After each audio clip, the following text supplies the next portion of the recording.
Salut à tous, des livres cette semaine, comme chaque semaine avec le CFR du libraire, Nathalie Hirschsprung et Julien Pellet. C'est parti.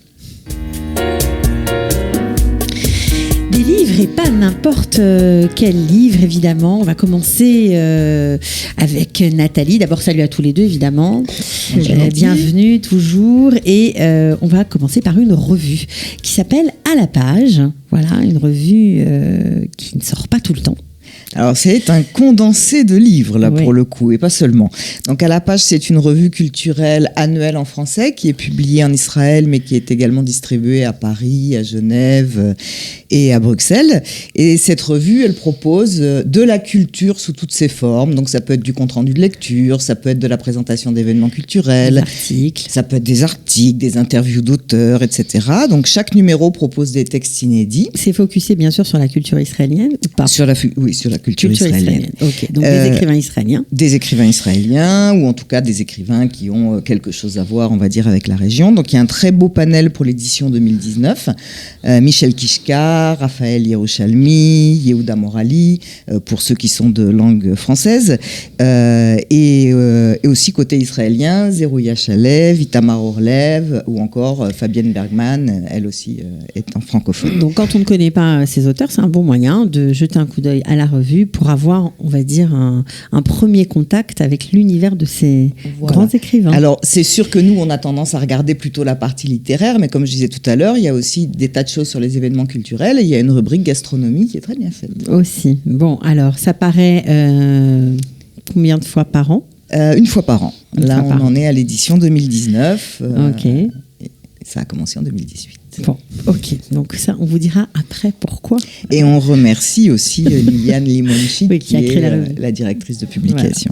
Voilà. Écoutez bien tout ce qu'on dit dans cette émission, parce que si vous voulez gagner un quiz, vous savez qu'on a la tradition dans cette émission de faire un petit quiz en fin d'émission, eh bien, il ne faut pas en rater une, sinon c'est perdu. Alors, on continue avec un autre livre, très joli livre, d'Élie Buzyn, ou Buzyn, je ne sais pas comment on prononce. Moi non plus. Voilà, bon, bah alors, on donne les deux. Ça s'appelle « Ce que je voudrais transmettre, lettre aux jeunes générations ». C'est quelqu'un qui était adolescent lorsqu'il a été interné à Auschwitz. Voilà, il s'en est sorti et je crois que ce livre est un témoignage autobiographique où il raconte un peu son périple depuis le début, on va dire, jusqu'à aujourd'hui. Alors effectivement, il est l'un des rares adolescents rescapés d'Auschwitz et aujourd'hui un des derniers survivants de la Shoah. Il faut dire qu'il a aussi très bien réussi sa vie. C'est important de le dire parce qu'il est chirurgien orthopédique. Oui, et ce qui est très beau dans son propos, c'est qu'il a choisi ce métier pour réparer les vivants. Ce qui en dit quand même assez long. Bon, on saura en lisant le livre pourquoi exactement, à quoi il fait référence. Je le dis pas, je sais pas. Il y a une histoire de pieds gelés qui auraient dû être coupés, puis finalement un compagnon de cellule lui explique qu'en trempant alternativement les pieds dans l'eau chaude et dans l'eau froide, il va réussir à sauver ses pieds. Donc en fait, toutes ces histoires-là, il raconte dans les moindres détails des tas d'anecdotes qui font qu'on comprend comment il est arrivé là. Embrasé cette carrière. Alors ce qui est très beau au début du livre, c'est que ça commence par un conte. Il est petit garçon, il est jeune enfant et il est chargé à la veille du Shabbat de... Enfin, c'est un conte mais autobiographique. Ah oui, absolument, mais c'est raconté comme un conte. Ouais. Donc il est chargé à la veille du Shabbat de recevoir les mendiants qui viennent pour l'aumône. Et puis il a remarqué un jour que certains trichaient, donc il est allé voir sa maman pour dire c'est pas bien, il y en a qui trichent, il y en a un qui est passé 2 fois. Et sa maman lui a dit à sa grande surprise, ce n'est pas grave, une pièce c'est bien peu, l'important dans la vie c'est de donner sans compter. Et cette histoire de don, cette transmission du don, c'est quelque chose qui va être la trame de sa vie. Donc effectivement, quand il a 11 ans, il est au ghetto de Łódź, voilà, en Pologne. Il travaille en usine pour assurer la survie des siens. Et puis après, ce sera Auschwitz, la mort et l'assassinat des parents, la marche de la mort, Buchenwald, etc. Alors, c'est triste évidemment, mais c'est pas un livre où il n'y a pas d'espoir. Il y a toujours. Il a une foi énorme Voilà. en l'avenir. C'est pour ça qu'il a choisi de publier ce livre qui est en fait sous forme d'entretien avec son éditrice qui s'appelle Barbara Astruc et qui a l'âge d'être sa petite fille. Ouais, et le sous-titre, c'est Lettres aux jeunes générations, Voilà. donc ça donne tout son sens. Donc évidemment, à ce livre. il ne veut pas qu'on oublie, mais il y a aussi un énorme message d'espoir et une foi vraiment très très forte En l'humanité. en l'avenir, en l'humanité, oui. Enfin avec Dieu, il est un peu plus fâché. Ah. Bon. Parce que quand on lui demande si on peut croire en Dieu après la Shoah, il s'étonne d'un rescapé des camps qui est devenu grand rabbin et il dit... je le cite, il a certainement dû composer avec un Dieu que les hommes n'intéressent pas, un Dieu déconnecté de l'espèce humaine. Mais c'est jamais agressif, c'est jamais... Bon, il est comme beaucoup de survivants de la Shoah sur cette position-là. Mais c'est jamais agressif, c'est toujours empreint de tendresse. Bon, ça vous a plu, quoi. Ah ouais, j'ai adoré. Ça vous a plu. Alors, on va passer dans un autre registre complètement. On va parler du roi des polars. Alors, qui est le roi des polars? Il n'est pas français, il n'est pas américain, il est islandais. Incroyable mais vrai, et pourtant c'est exactement le cas. Il s'appelle, alors je vais le prononcer, je ne sais pas si je vais bien le prononcer, mais je crois il sera pas là peut-être pour me corriger. Alors Ragnar Jonasson. Donc le roi des polars, ça veut dire quoi? C'est une star aujourd'hui? Alors on sait que les écrivains de polar des pays nordiques connaissent un grand succès. Hein. C'est vrai pour la Norvège, c'est vrai pour la Suède, c'est vrai pour le Danemark, et c'est vrai aussi pour l'Islande. Donc en moins de 10 ans, il s'est imposé comme un des meilleurs auteurs de polar au monde. Et il a... Vous êtes fan de polar, Nathalie? Moi j'adore les polars, et puis alors, comme j'ai un peu vécu dans cette région du monde, j'adore les polars du Nord, je les connais bien. Ok, alors ça vaut vraiment le coup pour ceux qui sont fans de le découvrir si ce n'est pas déjà fait. Donc il a réalisé une série de 4 ouvrages, donc là je vais parler de Sot, au titre tous plus évocateurs les uns que les autres, pardon Ragnar pour l'accent, Snor, Mørk, Nut. Qu'est-ce?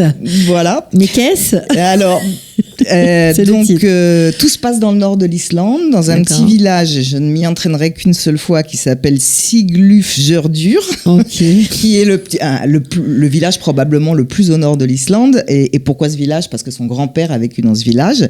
Donc c'est un tout petit village, tout le monde souffre de son isolement là-bas. Et puis alors déjà il y a isolement, et en plus il y a une épidémie. Non, il y a une épidémie qui met le village en quarantaine. D'accord. Donc tout le monde craint la contagion, devient méfiant, et puis Harry Thor, qui est un jeune inspecteur de police qui est récemment arrivé là-bas, qui tente de s'adapter dans cette petite ville isolée, se dit oulala, qu'est-ce qui va se passer avec cette épidémie? C'est encore plus isolé. Mais il découvre un cold case, une affaire classée d'un suicide d'une jeune femme en 1955, et tout d'un coup ça lui donne envie d'aller voir plus loin et de sortir de son isolement. Alors il y a aussi une journaliste, Isrun, à la recherche du scoop pour surpasser ses collègues. Il y a un enfant qui disparaît, on se penche sur il y a de l'action, quoi. Il y a beaucoup d'action. C'est bien écrit? C'est très bien traduit en l'occurrence. D'accord, ok. Voilà. Et donc cette série de 4 a fait absolument un tabac. Et là, il y a une nouvelle série qui commence, et dont le premier titre s'appelle, c'est un peu plus prononçable, La Dame de Reykjavik, qui est sortie en français il y a 2 mois. Bon, est-ce que les 4 sont à la librairie vice-versa? Je crois bien que oui. Je crois bien que oui. Donc on peut découvrir l'auteur, et si on craque, eh bien, on peut tout lire. Ça, c'est vraiment sympa. Alors ça, c'était pour la partie 2 de Nathalie cette semaine. Alors maintenant, parole à notre ami Julien qui écoutait bien tranquillement. Donc Julien, avec vous, on adore parce qu'on a toujours, on pense souvent aux enfants, aux ados, avec des romans graphiques, avec des BD, mais pas que. Et cette semaine, vous nous proposez de parler de sujets lourds et sérieux comme la dictature, le nazisme, etc. Alors, pourquoi ce choix ? Pourquoi ce choix ? C'est un sujet qui m'intéresse énormément. Okay. Et c'est très important d'en parler aux jeunes, de savoir en parler, aux ados, surtout. Et de savoir en parler.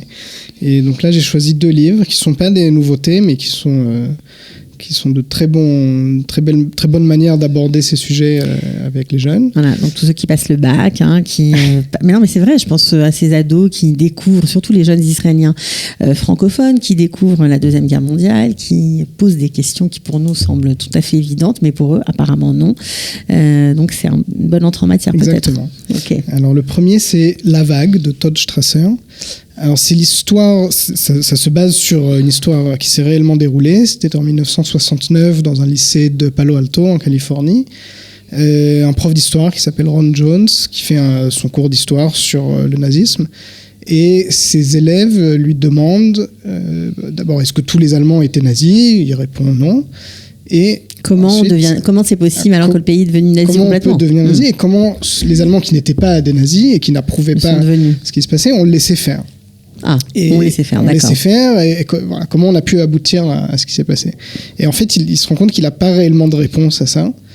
Et il va mettre en place une expérience avec ses élèves. Au départ, sans du tout se douter de l'ampleur que ça va prendre. Mm-hmm. Et en fait, il va mettre en place avec ses élèves un groupe, un mouvement qui va s'appeler La Vague, et qui va finalement devenir une forme de quasiment un mouvement fasciste qui rappelle les jeunesses hitlériennes ou autres mouvements de ce type. Ok, donc un livre incroyable qui en plus basé sur une histoire vraie, qui a donné naissance à un film aussi en 2009. Oui, ce qui est très intéressant, c'est donc l'histoire s'est déroulée aux États-Unis. Le Todd Strasser est américain, et ça a été adapté au cinéma en 2009 par un réalisateur allemand qui a déplacé l'histoire en Allemagne, ce qui donne encore un autre sens à l'histoire. Et ce qui est très intéressant et en fait effrayant, c'est qu'on voit que non seulement les élèves se prennent au jeu, il y a une très forte minorité, une très petite minorité des élèves qui remet en question ce qui est en train de se passer. Tous les autres se prêtent au jeu et vont vraiment... Ils rentrent dedans à fond. Rentrent dedans. Et jusqu'au professeur. Alors que le professeur, lui, son but, c'était de les alerter sur le danger de la dictature. Lui-même va se prendre au jeu. Il se rend compte qu'il devient petit à petit leur leader. Et en fait, ça lui plaît. Il se dit, bon, ce serait intéressant de voir jusqu'où je peux les amener. Donc, on se rend compte que... comment ça finit ? Je ne vais pas vous dévoiler la fin, mais c'est très intéressant pour... Bon, alors lisez La Vague, en tout cas faites-le lire à vos ados s'ils lisent le français. Et puis un autre livre que tu nous proposes ce matin, Julien, c'est Matin Brun. Voilà. Alors là, c'est plutôt pour les enfants. Alors, c'est pour les enfants, mais ça peut aussi être lu plus tard. Voilà, toujours sur le même thème, plus ou moins. Sur le même thème. Alors là, c'est une petite fable qui a été écrite par Frank Pavlov en 1998. C'était pour lui une réaction. Il y avait eu des élections locales en France où le Front National avait fait un fort score. Donc c'était une forme de réaction pour lui. Et en fait, l'histoire, on ne sait pas où ça se passe. C'est indéfini. On ne sait pas qui sont les protagonistes. Donc ça pourrait se passer n'importe où. Et un jour, l'État décrète que seuls les chats bruns auront désormais le droit de vivre. Les autres, il faudra s'en débarrasser. Alors bon, on accepte plus ou moins. Après les chats, c'est le tour des chiens. Et puis après, on commence à comprendre qu'il faut accoler l'adjectif brun à peu près tout ce qui est vivant. Et voilà comment petit à petit se met en place aussi une dictature. Ouais, donc c'est une façon de rentrer en douceur dans ce monde un peu compliqué à comprendre pour les enfants. Et ce qui est aussi à signaler, c'est que les illustrations sont très jolies. D'ailleurs, vous avez vu passer la couverture juste derrière toi. C'est un artiste de rue, c'est 215. Voilà, donc c'est une nouvelle édition de ce livre, illustré par... C'est pas lui qui a illustré, c'est C215 de son vrai nom, Christian Guémy, est un artiste de rue, donc il fait des peintures. On a pris ses dessins, on les a choisis pour les mettre dans ce livre. Vraiment, ça donne quelque chose de très fort, je trouve. J'ai beaucoup apprécié les illustrations notamment. Alors ça, c'était, on va dire, voilà, pour...